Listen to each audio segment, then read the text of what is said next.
வாழ்க வையகம், வாழ்க வையகம், வாழ்க வளமுடன். குருவே துணை. அனைவருக்கும் அன்பு வணக்கம். ஆசான் அருட்தந்தை வேதாத்ரி மகரிஷி அவர்களது ஞான களஞ்சிய கவிதைகள் படித்துக் கொண்டிருக்கிறோம்.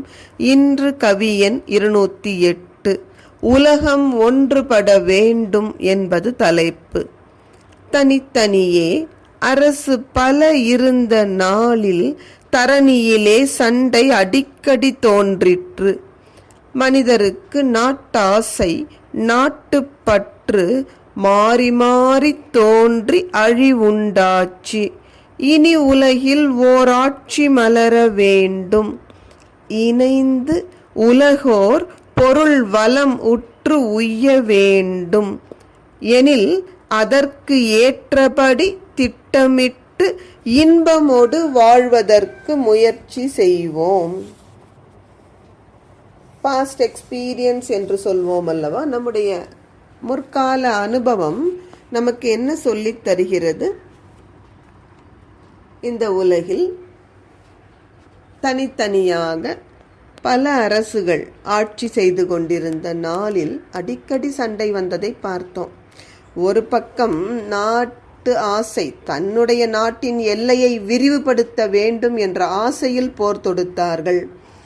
இன்னொரு பக்கம் நாட்டுப்பற்று மிக்க மக்கள் தங்கள் நாட்டை காப்பாற்றிக் கொள்வதற்காக அந்த போரில் ஈடுபடுகிறார்கள். ஏதோ காரணத்தினால இவங்க போரில் தோத்து போயிட்டாலும் மீண்டும் என்ன செய்வாங்க? இவர்கள் தங்கள் வலிமையை திரட்டி கொண்டு தங்களை ஜெயித்த நாட்டை தோற்கடிப்பதில் ஆர்வம் காட்டுவார்கள். இப்படி மாறி மாறி யுத்தம் நடந்ததன் காரணமாக அழிவைத்தானே பார்த்தோம். இனி விஞ்ஞானம் வளர்ந்து வந்திருக்கும் இந்த நாட்களில் ஓருலக ஆட்சி மலர்வதற்குத்தான் மக்கள் அறிவு அனைத்தும் பயனாக வேண்டும். இதற்கு மேல் நமக்கு அழிவு தேவையில்லை.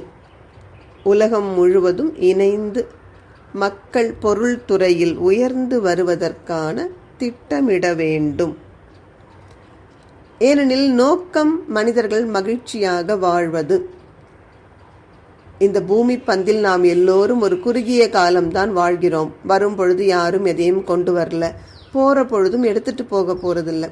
இந்த இடைப்பட்ட காலத்தில் அதிகம் வாழ்ந்தாலும் 120 ஆண்டுகளுக்கு மேல் வாழ முடியாது.